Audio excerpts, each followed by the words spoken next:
hati kita, menguatkan hati kita, Bapak Ibu Saudara sekalian.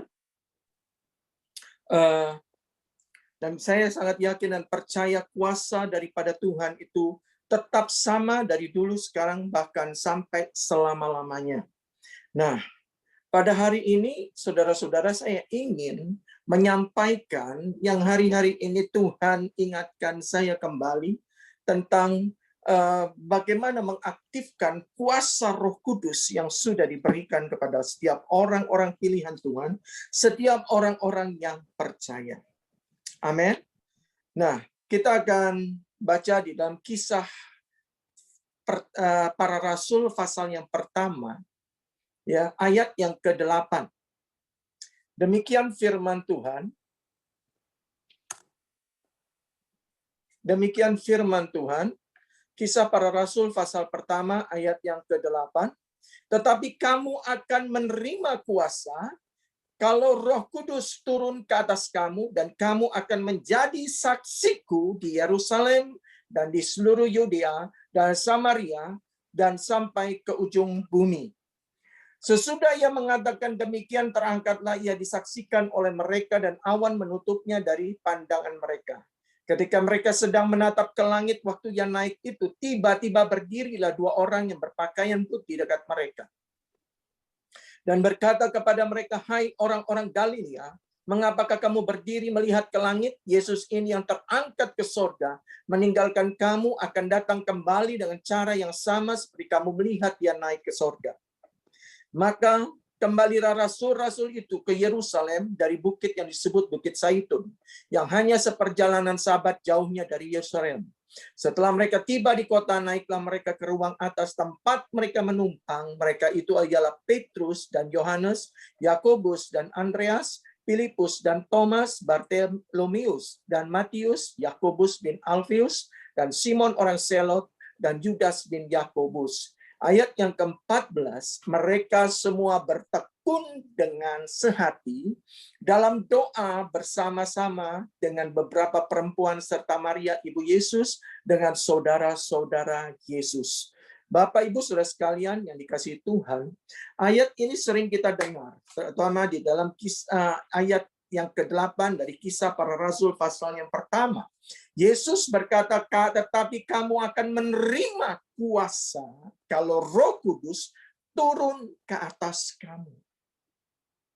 Bapak Ibu yang dikasihi Tuhan, di sini orang-orang percaya, orang-orang pilihan Tuhan, itu sudah diperlengkapi dengan kuasa. Kita sudah menerima kuasa. Kuasa dari bahasa Yunaninya, bahasa aslinya Yunani itu dari kata dunamis. Dunamis itu seperti dinamit, saudara-saudara. Ada satu ledakan, ada satu manifestasi yang dahsyat ketika kuasa Roh Kudus bekerja di dalam kehidupan setiap orang percaya. Nah, Bapak Ibu Saudara sekalian yang dikasihi Tuhan, kita harus sadar bahwa Roh Kudus itu bukan sekedar kekuatan atau kemampuan yang pasif, tetapi kuasa Roh Kudus di dalam setiap kehidupan setiap pribadi-pribadi orang pilihan Tuhan itu adalah kuasa atau kekuatan yang aktif. Menunjukkan kuasa yang bekerja di dalam tindakan-tindakan orang percaya. Karena apa, saudara-saudara? Karena Roh Kudus menyertai kita semua dimanapun kita berada. Nah, Bapak Ibu Saudara sekalian yang dikasihi Tuhan. Jadi kuasa Roh Kudus itu adalah kuasa yang aktif yang menekankan kepada kita kemampuan yang nyata. Kemampuan yang nyata di dalam kehidupan setiap orang-orang percaya. Kuasa Roh Kudus itu bekerja sungguh nyata dalam kehidupan saudara-saudara dan saya, yang akan memampukan setiap orang-orang percaya untuk mengusir roh-roh jahat. Urapan untuk menyembuhkan orang sakit. Kuasa untuk memampukan seseorang menghadapi tantangan, pergumulan, persoalan-persoalan hidup. Semua itu sudah diberikan kepada kita sebagai satu perlengkapan senjata kita untuk menghadapi para musuh kita. Dan kita ditentukan, ya, saudara-saudara dan saya itu sebagai pemenang, dikatakan bahkan lebih dari seorang pemenang. Agar supaya apa? Nama Yesus dinyatakan di dalam kehidupan setiap kita. Nah, Bapak Ibu Saudara sekalian yang dikasihi Tuhan, saya punya pengalaman, ya. Pertama kali saya masih menjadi jemaat pada waktu itu. Saya memiliki seorang pembantu pada waktu itu, ya. Nah, pembantu ini satu siang dia datang, dia bilang sama saya dan sama istri saya. Dia katakan, "Bu, saya mau ke rumah Mbak saya." "Oh, di mana? Dekat sini kok." Oke, ya udah kita izinkan, istri saya mengizinkan. Tapi ternyata sampai sore, sampai maghrib, sampai hampir malam, saudara-saudara, itu dia nggak pulang-pulang. Nah, satu ketika, kemudian tiba-tiba ada beberapa orang yang mendatangi rumah saya. Dia katakan, "Apakah ini rumah majikannya si A?" Gitu, pembantu saya namakan, ya boleh dikatakan Inem lah. Ya benar. "Pak, Bu, tolong lihat si Inem sedang kemasukan." Waduh, saya kaget, saudara-saudara. Kemasukan bagaimana? Kemasukan setan. Ini sekarang dia sedang bawa-bawa pisau. Saya tambah kaget lagi, saudara-saudara. Ini pengalaman pertama kali saya menjadi orang Kristen. Nah, pada waktu itu, saudara-saudara, ini beberapa orang penduduk ya sekitar rumah mbaknya itu ngomong mendesak saya untuk lihatin, saudara-saudara. Saya ini sama istri saya nih, saya jujur, saya seorang penakut, saudara-saudara. Saya penakutnya begini. Dulu pada waktu saya baru pertama-tama kawin, sampai saya belum mengerti bahwa roh yang ada di dalam saya itu lebih besar dari semua roh yang ada di dalam dunia. Nah, Bapak Ibu Saudara sekalian, waktu itu saya penakut sekali, saudara-saudara. Kalau saya mau ke toilet malam hari gitu ya, ya ke toilet, ke kamar kecil, itu selalu saya ngomong gini sama istri saya. Istri saya namanya Sian, kamu mau ke toilet? Ya, awal-awal dia pikir ya diajak bareng gitu. Tapi lama-lama istri saya sadar gitu loh, bahwa saya tuh penakut, saudara-saudara. Nah, kemudian setiap kali saya ke toilet dia udah langsung gini, "Ayo," katanya. Jadi nggak usah pakai basa-basi lagi, dia udah tahu gitu. Saya minta dianterin cuma saya gengsi.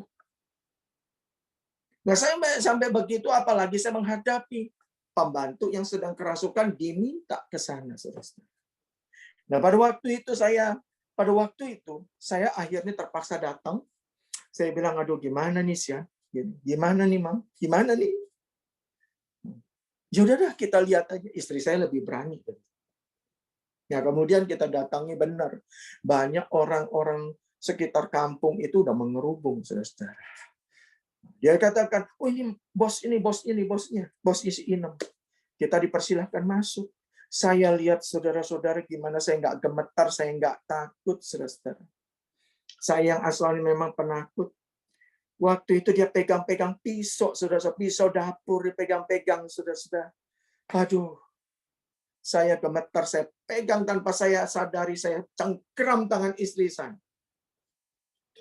Kemudian, "Pak, udah dipanggilin kiai, orang ini udah dipanggilin kiai, sudah dipanggilin ustadz, tapi nggak mempan." Nah, pada waktu itu, saudara-saudara, "Coba Pak, tolong didoakan." Saya doakan. Saya bilang sama istri saya, "Sian, ini gimana nih?" Saya waktu itu masih menjadi jemaat. Menjadi orang Kristen yang biasa-biasa saja. Nah, Bapak Ibu Saudara sekalian yang dikasihi Tuhan, pada waktu itu, terus terang, saya takutnya bukan main. Nah, tapi ada satu hal, saudara-saudara. Roh Kudus itu berbicara dalam hati kecil saya. Dia katakan, "Aku lebih besar dari Dia. Dan singkat cerita itu menguatkan saya sekali. Di tengah-tengah saya di tengah-tengah saya, ketakutan itu, saudara. Roh Kudus berkali-kali katakan, roh yang di dalammu lebih besar. Dan saya kasih kesaksian, saudara. Setiap kali saya pelayanan, ketika saya menghadapi orang-orang yang kerasukan, setiap menghadapi orang-orang yang misalnya mengalami manifestasi-manifestasi, karena pelayanan kita seringkali melayani pelayanan pelepasan. Roh itu selalu berkata, roh yang ada di dalammu lebih besar. Aku lebih besar dari roh yang ada di dalam. Dan itu yang mengubah kehidupan saya. Dan menyadarkan saya bahwa saya memiliki kuasa. Tuhan telah memperlengkapi saya dengan kuasa yang begitu luar biasa. Dan dahsyat, dan itu Tuhan ingin manifestasikan di dalam kehidupan kita semua. Amin, Bapak Ibu sekalian. Dan saya katakan sama orang kampung itu, saya katakan, saya akan berdoa menurut kepercayaan saya. Nggak apa-apa, Pak, nggak apa-apa. Coba, Pak. Langsung Bapak Ibu Saudara, saya waktu itu memberanikan diri.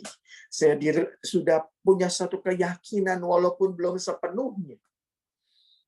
Dia pegang pisau, saya maju coba. Dia bilang, kalau kamu, katanya, maju lagi, aku bunuh anak ini. Kaget saya, sampai mundur lagi selesai. Tapi satu hal Roh Kudus katakan, roh yang di dalam engkau lebih besar. Oh, haleluya. Akhirnya dari tempat di mana saya berdiri, saya katakan, dalam nama Yesus, engkau keluar. Ya Tuhan, dalam nama Yesus, keluar. Engkau Tuhan, keluar. Saya bukannya tangkingin setan, tapi saya tangkingin Tuhan. Akhirnya. Saking apa? Saking nggak biasa dan ada setengah-setengah ketakutan. Tapi satu hal, waktu saya tangking 3 kali,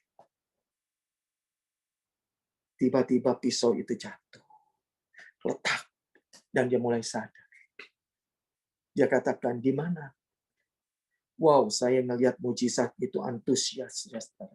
Kemudian saya mulai berkata dengan sedikit sombong, ambilkan dia air, teh panas dengan gula, teh manis. Orang kampung itu berkata, wow, manjur doanya.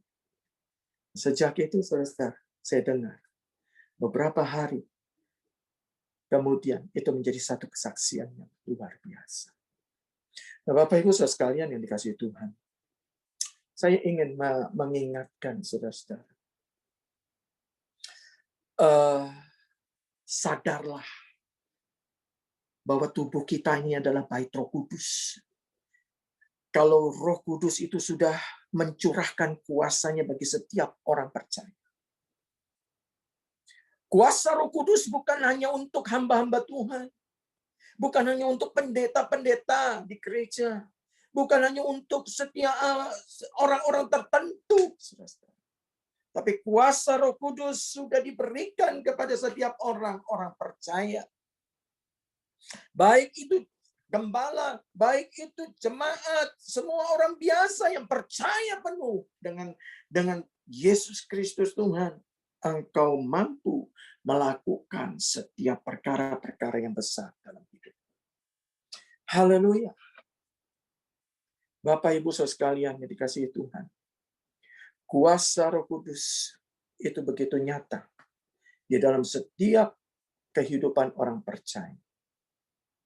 Satu ketika, hari ini saya mungkin saya berikan 2 kesaksian. Saya agak lupa itu tahun berapa pertama Reinhard Bonnke almarhum itu datang ke Indonesia, ke Jakarta, mengadakan KKR di Gelora Bung Karno. Waktu itu saya belum jadi apa-apa, saya cuma sebagai satu usher saja, ya, atau konselor pada waktu itu. KKR itu begitu besar. Saya melihat orang begitu memadati Stadion Utama Senayan pada waktu itu. Saya jadi konselor. Nah, udah naik ningkat, bukan jemaat, tapi mulai melayani Tuhan.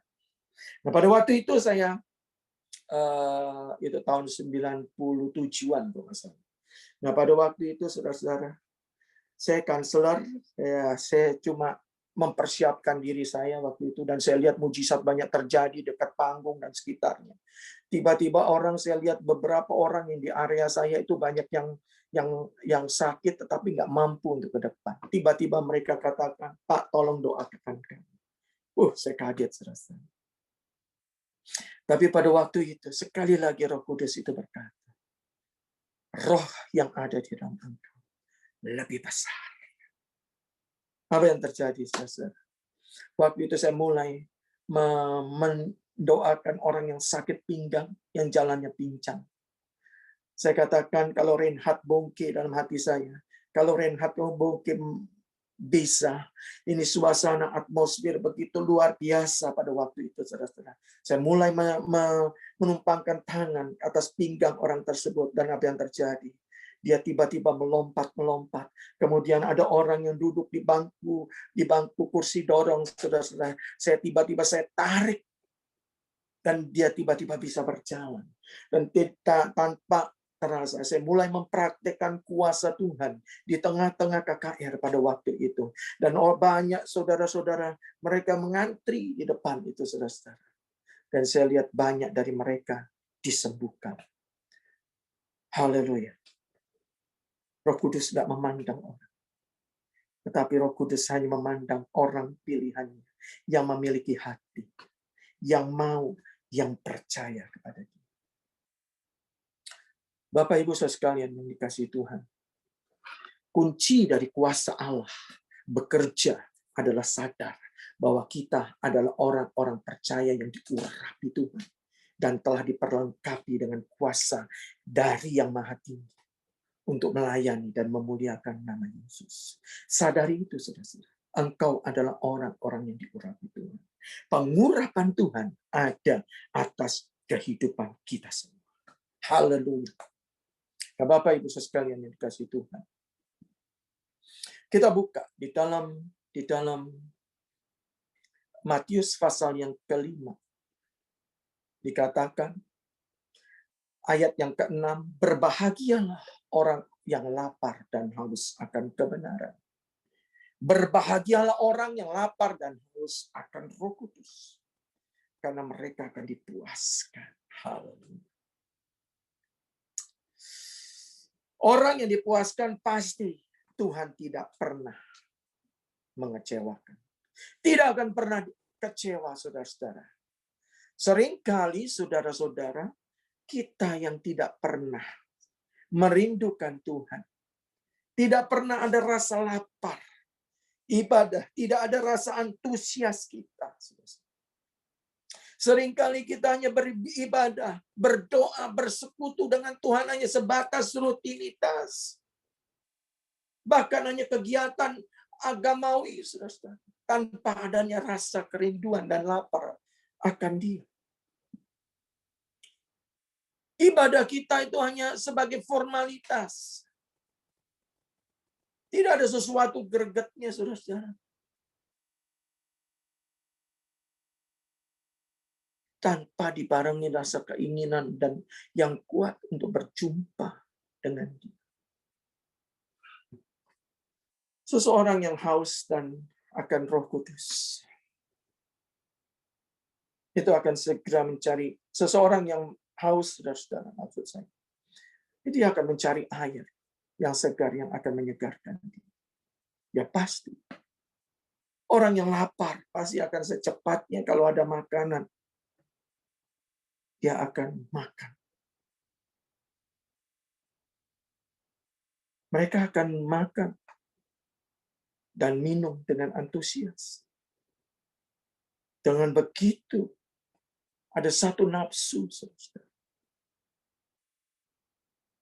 Murid-murid Yesus pada waktu dia menantikan kuasa Roh Kudus yang dijanjikan Tuhan, itu mereka berdoa dengan setekun sehati. Mereka bukan berdoa dengan rutinitas, bukan mencari Tuhan hanya berdoa, memuji dan menyembah Tuhan yang biasa-biasa, tetapi lebih dari itu ada rasa ingin tahu. Ada rasa ingin yang dalam untuk mengenal pribadi Kristus. Kuasa yang dijanjikan itu. Ada keseriusan yang kuat untuk mendapatkan apa yang Tuhan janjikan. Orang Kristen berdoa seringkali tidak memiliki kerinduan. Tidak punya keinginan agar setiap janji-janji Tuhan itu boleh terjadi di dalam kehidupan.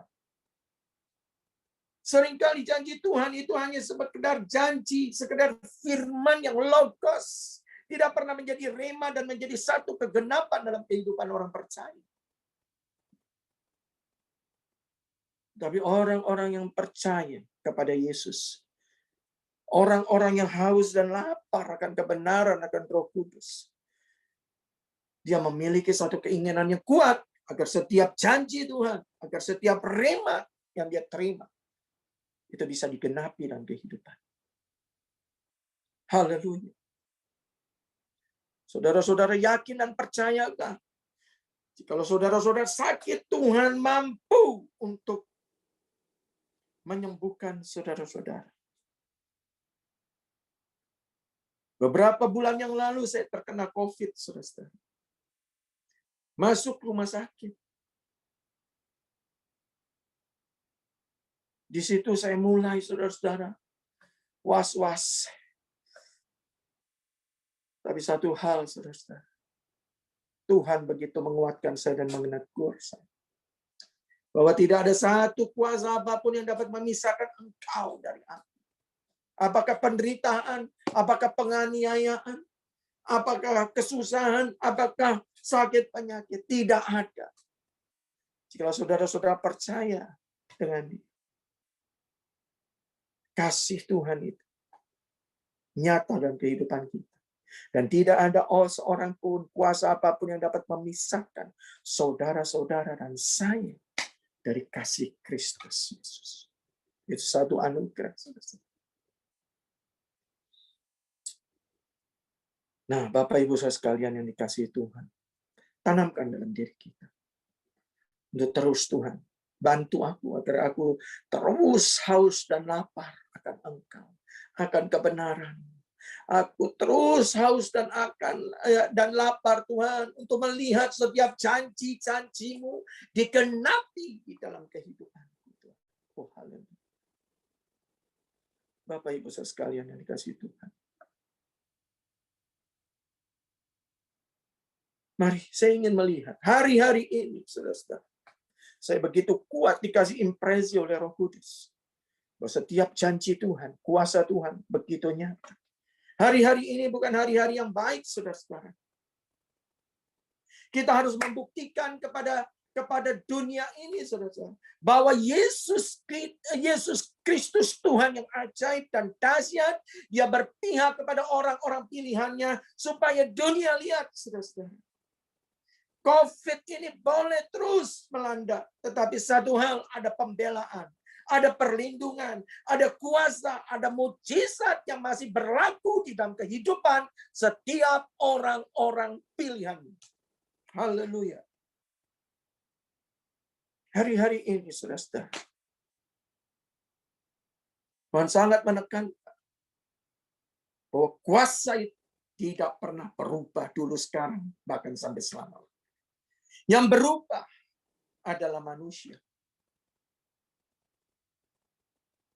Yang tidak setia adalah manusia. Yang tidak sadar bahwa ada kuasa Roh Kudus yang menyertai kehidupan kita. Itu adalah manusia. Orang-orang pilihan Tuhan sendiri. Nah, Bapak Ibu saudara sekalian, kita buka satu ayat firman Tuhan. Lukas pasal yang ke-19, ayat yang pertama sampai dengan ayat yang ke-6. Firman Tuhan demikian. Yesus masuk ke kota Yeriko dan berjalan terus melintasi kota itu. Lukas pasal 19 ayat pertama sampai dengan ke-6. Ayat yang kedua, di situ ada seorang bernama Sakius, kepala pemungut cukai, dan ia seorang yang kaya. Ia berusaha untuk melihat orang apakah Yesus itu. Tetapi ia tidak berhasil karena orang banyak. Sebab badannya pendek, ada keterbatasan. Saudara-saudara mungkin dengan saya adalah orang-orang yang biasa-biasa saja. Bukan orang hebat. Tapi satu hal, saudara-saudara. Zakius ingin melihat dan berjumpa dengan Yesus. Tetapi sementara demikian banyak orang yang ingin melihat Yesus juga. Nah, saudara-saudara, ada satu perbedaan antara Zakius dengan orang-orang yang lain. Apa perbedaannya, saudara-saudara? Sehingga Yesus berkata, "Hai Zakius, turunlah, sebab aku ingin menumpang di rumah." Perbedaannya adalah orang banyak itu hanya ingin melihat Yesus. Cuma mau melihat Yesus. Tetapi Zakius lebih daripada melihat. Dia bukan hanya untuk melihat, tetapi dia ingin lebih dari melihat, mengenal Yesus, saudara-saudara. Ini yang menjadi perbedaannya, saudara-saudara. Lagi keterbatasannya dia yang membatasi dia untuk berjumpa dengan Kristus Yesus. Satu perbedaan, saudara-saudara.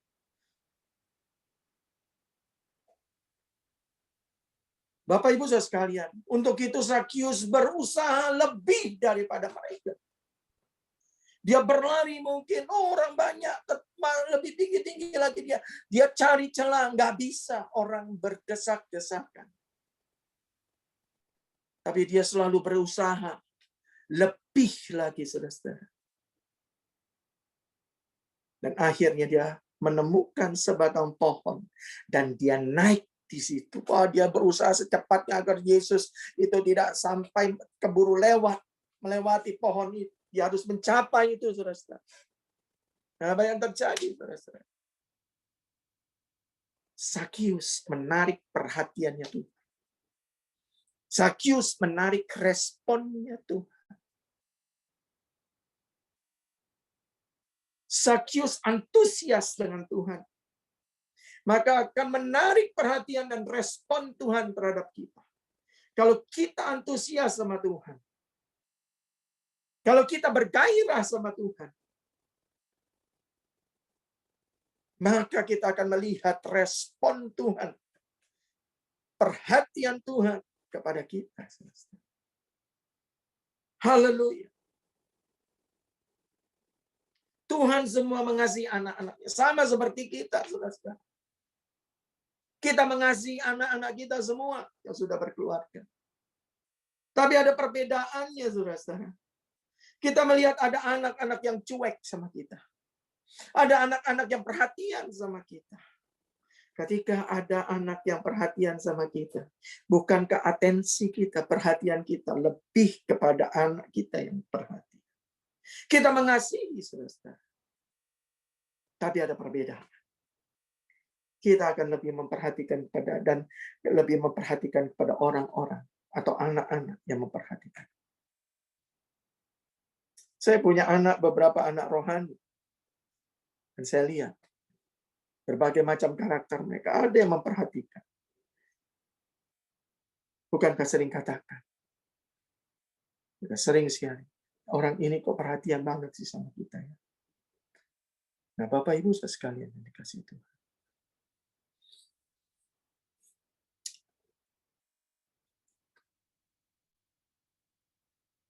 Seberapa antusias kita dengan Tuhan. Berapa besar usaha kita untuk berjumpa dengan Tuhan.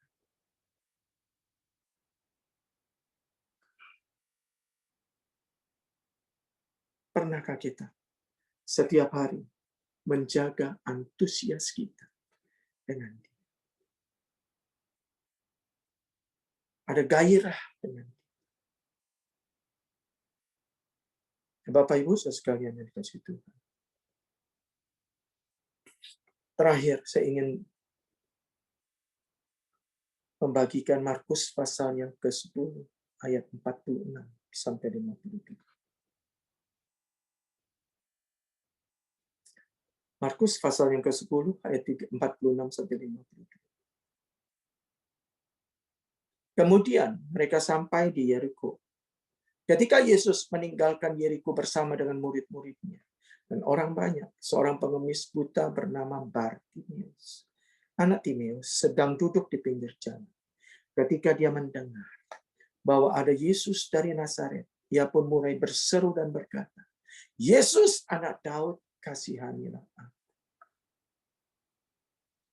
Dan banyak orang menegurnya dan menyuruhnya diam, namun ia semakin berteriak, "Anak Daud, kasihanilah aku." Bartimeus bukannya tambah diam, tetapi Bartimeus, ada orang yang membentak dia diam, tapi dia bersemakin semangat untuk berteriak lebih kencang lagi. Ketika seseorang ingin berjumpa dengan Tuhan, akan banyak hambatan. Akan banyak hambatan-hambatan yang akan kita harus hadapi. Apa, saudara-saudara? Hambatan pertama adalah diri kita sendiri. Penghambat pertama harus kita lewati adalah, saudara-saudara, ego kita, prioritas kita,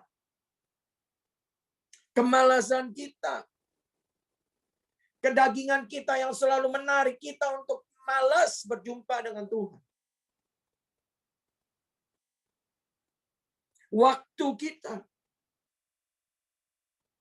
Berapa banyak waktu yang engkau berikan kepada Tuhan untuk selalu ada berdiam diri di hadapan-Nya.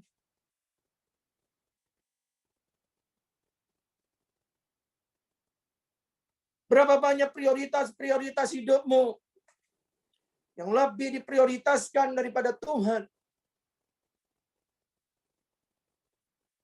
Tetapi pada waktu itu Bartimeus semakin berkata dan berteriak, "Yesus, anak Daud, kasihanilah aku."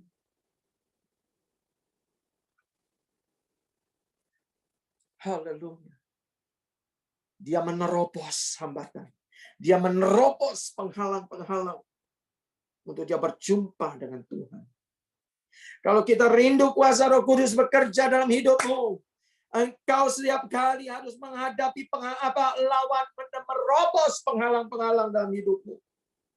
Apapun itu, kepentingan apapun, dahulukan dia. Kita harus prioritaskan Tuhan, utamakan Tuhan dalam hidup kita.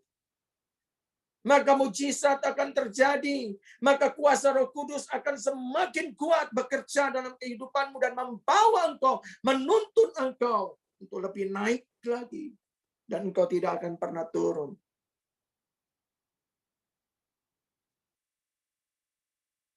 Terobosan-terobosan hidup akan kita alami ketika kita berupaya untuk menerobos penyekat-penyekat, penghalang-penghalang yang membuat Tuhan tersembunyi. Seakan-akan tersembunyi dari kehidupan kita. Kita sering gak merasakan Tuhan. Rasanya Tuhan kemana? Tapi Tuhan dekat dengan kita. Ada di balik penghambat, penghalang yang ada di hadapan kita. Hancurkan dan singkirkan itu semua. Kita akan berjumpa dengan Tuhan. Kita akan melihat kemuliaan Tuhan. Kita akan melihat kedahsyatan daripada Roh Kudus yang bekerja dalam kehidupan kita.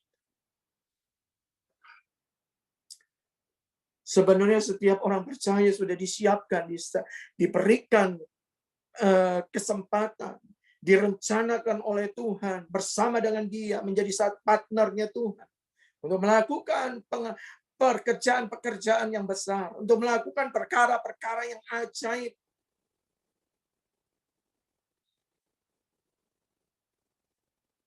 Bapak Ibu Saudara sekalian yang dikasihi Tuhan, mujizat terjadi dalam kehidupan Bartimeus. Ketika engkau mulai menghancurkan atau menerobos penghalang-penghalang dalam hidupmu, berjumpa dengan Tuhan. Seringkali kita malas. Seringkali, saudara-saudara, saya kalau berdoa, kayak saya sedang suam, saya sedang tawar, atau saya sedang tidak semangat dengan Tuhan. Saya harus melakukan terobosan di dalam doa saya. Saya tidak doa duduk, saya tidak doa bersila, tetapi saya berdiri, saya mulai keliling, saya mulai berjalan, saya mulai berbahasa roh, saya mulai berusaha untuk menerobos sampai satu saat. Beberapa waktu kemudian, roh yang ada dalam saya mulai bangun, roh yang ada dalam saya mulai aktif, roh yang ada dalam saya mulai mengalami terobosan-terobosan. Oh saudara-saudara, pengurapan yang baru itu turun dalam hidup. Kalau kita alami ini setiap hari, orang percaya harus mengalami pengurapan Tuhan setiap hari. Jangan pernah hidup di dalam pengurapan yang basi, pengurapan kemarin, pengurapan yang lalu. Oh, saudara-saudara, pengurapan itu hanya bertahan 24 jam satu hari, saudara-saudara. Kita harus dicas lagi. Karena apa? Hari-hari ini semakin jahat. Tanpa terasa, saudara-saudara dan saya itu sedang ada di dalam medan perang. Dan setiap hari kita adakan peperangan rohani. Tanpa kita sadari, antara engkau berbuat kebenaran dan kebatilan, kejahatan, dosa, itu tarik-menarik, saudara-saudara. Ketika kita diurapi oleh Tuhan, ada kuasa yang bekerja, saudara-saudara. Ketika engkau mengalami pergumulan dalam hidupmu, banyak saudara-saudara tawaran-tawaran dunia. Jalan-jalan pintas yang akan menawarkan engkau jalan pintas. Mana engkau pilih? Itu saudara-saudara adalah peperangan rohani kita. Mana yang kau pilih? Jalan Tuhan atau jalan dunia? Mari saudara-saudara. Kita perlu setiap hari menyemangati hidup kita, roh kita, agar tetap antusias dengan Tuhan. Bapak Ibu sekalian yang dikasihi Tuhan. Mari yuk hari ini kita benar-benar memperlengkapi kehidupan kita dengan kuasa daripada Roh Kudus. Hari ini saudara-saudara, sadarilah bahwa engkau telah menerima kuasa dan urapi Tuhan oleh kuasa Roh Kudus. Sadari itu. Aktifkan itu dalam hidup. Jangan pernah kalah. Jangan pernah lemah. Engkau sudah adalah orang-orang yang diurapi Tuhan. Untuk mampu menghadapi pergumulan-pergumulan hidup. Menghadapi masalah-masalah dalam hidup. Masalah dalam rumah tangga. Masalah di dalam pekerjaan. Masalah di dalam mengurus usaha. Hari-hari ini dunia sangat kacau. Hari-hari ini orang pengusaha banyak yang gulung tikar.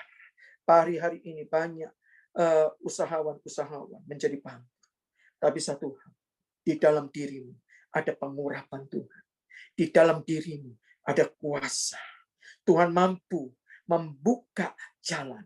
Tuhan mampu membuka pintu-pintu yang tertutup. Tuhan mampu membuka jalan-jalan yang baru bagi setiap orang-orang yang percaya. Sadari itu. Punya kerinduan, saudara-saudara, untuk tetap haus dan lapar akan Dia. Kalau engkau punya kerinduan, haus itu tertanam dalam hidup. Engkau bisa minta sama Tuhan, berikan kepadaku Tuhan. Terus rasa haus, rasa penasaran untuk mengenal akan Engkau. Ketika engkau lakukan itu, engkau tidak akan pernah saudara-saudara puas dengan Tuhan. Ketika engkau diurapi dengan kuasa Roh Kudus, maka saudara-saudara dan saya akan tetap merasa haus dan lapar akan Dia.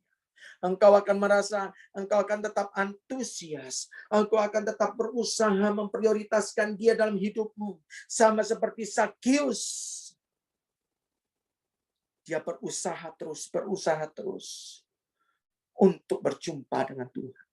Orang yang diurapi Tuhan dan mempertahankan pengurapan itu dan hidup di dalam pengurapan yang baru setiap hari, maka akan ada rasa haus dan lapar akan Dia yang lebih besar. Ada antusias yang lebih besar untuk mengenal Dia lebih lagi. Jikalau engkau merasakan, udah mulai merasakan hambar. Sudah tidak ada semangat lagi. Ayo, hancurkan semua penghambat-penghambatmu. Hancurkan penghalang-penghalang. Dan mulai berdoa, mulai berusaha dengan kuat, mulai berbahasa roh, mulai berbahasa roh dengan bukan dengan di dalam hati. Berbahasa roh itu harus diucapkan dengan keras, dengan kuat, dengan terus-menerus sampai terjadi aktivitas roh di dalam hidupmu. Ada satu terobosan yang akan terjadi. Disitulah pengurapan baru akan turun. Dimanapun engkau berada, engkau akan menjadi orang-orang yang diurapi Tuhan. Orang-orang yang diurapi Tuhan adalah orang-orang yang ditentukan untuk menjadi pemenang. Bahkan lebih dari pemenang. Saya mau berdoa. Mari Bapak Ibu Saudara sekalian yang dikasihi Tuhan. Yakinlah engkau adalah orang-orang pilihan Tuhan dan sadari kuasa Roh Kudus itu bekerja dalam hidupmu. Engkau telah diurapi Tuhan dan diperlengkapi kuasa dari tempat yang maha tinggi. Roh Kudus termeterai dalam hidupmu. Roh Kudus ada dalam hidupmu. Roh Kudus menyertaimu, membela, melindungi engkau dan memperlengkapi engkau dengan kuasanya untuk melakukan perkara-perkara yang ajaib. Kita tidak ditentukan untuk menjadi orang Kristen yang biasa-biasa saja. Bahkan menjadi orang Kristen yang kalah terus, jatuh terus. Tapi engkau ditentukan oleh Tuhan untuk menjadi seorang Kristen yang kuat, yang menyatakan kuasa Tuhan bekerja dalam hidupmu. Di tengah-tengah pandemi ini, Tuhan ingin lakukan perkara yang besar dan dahsyat. Jikalau ada orang yang butuh didoakan, jikalau ada orang yang sakit saat ini, tumpangkan tanganmu atas tubuhmu yang sakit. Percaya Yesus sembuhkan. Percaya Yesus sembuhkan. Dalam nama Yesus. Dalam nama Yesus. Kuasa Roh Kudus bekerja. Jamah setiap jemaatmu Tuhan yang membutuhkan pertolongan. Jawab setiap pergumulan doa mereka. Dalam nama Yesus. Terjadi mujizat. Terjadi terobosan. Terjadi saudara-saudaraku dalam hidupmu. Kebangkitan rohani. Dalam nama Yesus. Terima kasih Tuhan, terima kasih. Hamba-Mu selesai berbicara. Terpujilah nama-Mu. Haleluya. Akan banyak kesaksian yang keluar dari tempat ini, dari menara doa ini. Karena Tuhan telah memilih orang-orang pilihannya di tempat ini. Dan Tuhan tempatkan di tempat ini untuk memuliakan nama Tuhan. Melalui doa, pujian. Melalui kuasa Tuhan yang bekerja. Tempat ini penuh kemuliaan Tuhan. Tempat ini dibangun dengan kekuatan daripada Roh Kudus, bukan kekuatan manusia. Tempat ini dibangun atas hikmat daripada Roh Kudus, atas tuntunan daripada Roh Kudus, bukan dari pengalaman dan kepintaran manusia. Dalam nama Yesus, Engkau memberkati Antonius Tuhan. Berkati dia dan keluarganya. Berkati Jini dan seluruh keluarga besarnya. Berkati semua jemaatnya. Terima kasih Tuhan. Terima kasih. Engkau baik, luar biasa. Haleluya. Amin. Tuhan memberkati. Amin. Terima kasih Pastor Hadi sudah menguatkan kita sekali lagi. Ya saudara-saudara, kembali lagi saudara-saudara, kita diingatkan kita akan menerima kuasa jika Roh Kudus turun ke atas kita semua dan kita akan menjadi saksinya saudara. Ya, di Yerusalem, Yudea, Samaria, sampai ke ujung bumi. Jadi saudara-saudara, di dalam kehidupan ini sudah terlalu singkat saudara-saudara untuk kita mengkhawatirkan tentang apa yang terjadi dalam kehidupan kita. Kenapa saudara-saudara? Karena kalau kita sudah tahu fondasi firman Tuhan, di mana Tuhan sediakan segala sesuatu yang kita perlukan, itu sudah tidak perlu lagi bagi kita semua untuk takut apa yang akan terjadi dengan kehidupan kita ke depan. Tetapi waktunya kita sekarang menjadi hamba Tuhan. Dalam artian apa saudara-saudara? Kita mulai mendoakan teman-teman di sekeliling kita. Kita mulai mendoakan karyawan-karyawan kita. Kita mulai mendoakan rekan-rekan kerja kita. Kita mulai mendoakan keluarga kita yang belum percaya. Kita mulai mendoakan orang-orang yang sedang sakit. Kita mendoakan orang-orang yang belum percaya. Karena kenapa saudara? Inilah waktunya kita bersama-sama dengan Tuhan untuk berjalan, untuk menggenapi firman Tuhan. Ya saudara-saudara. Jadi di hari-hari ini saudara-saudara, mari kita mendekatkan diri kita pada Tuhan. Semakin entusias seperti Sakeus, kita panjat tuh pohon, kita lihat, kita mau tahu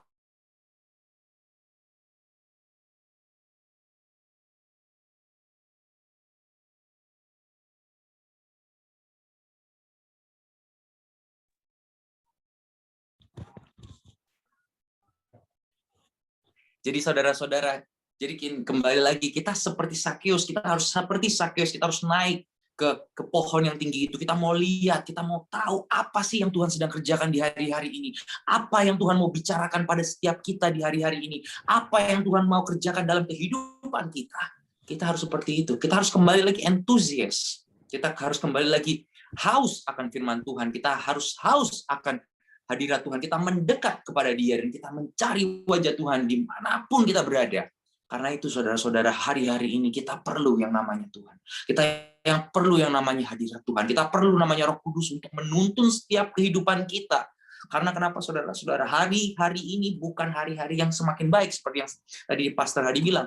Hari-hari ini semakin jahat saudara-saudara. Tanpa adanya guide, the proper guide, ya. Kalau misalnya kita pergi ke luar negeri, kita selalu punya tour guide. Ya, sekarang guide kita siapa saudara-saudara? Kalau kita mempunyai guide yang salah, kita akan tersesat. Dan kalau kita punya guide yang benar, yaitu Roh Kudus yang datang dari Tuhan sendiri, Sang Pencipta kita, yang tahu apa purpose kita sekarang.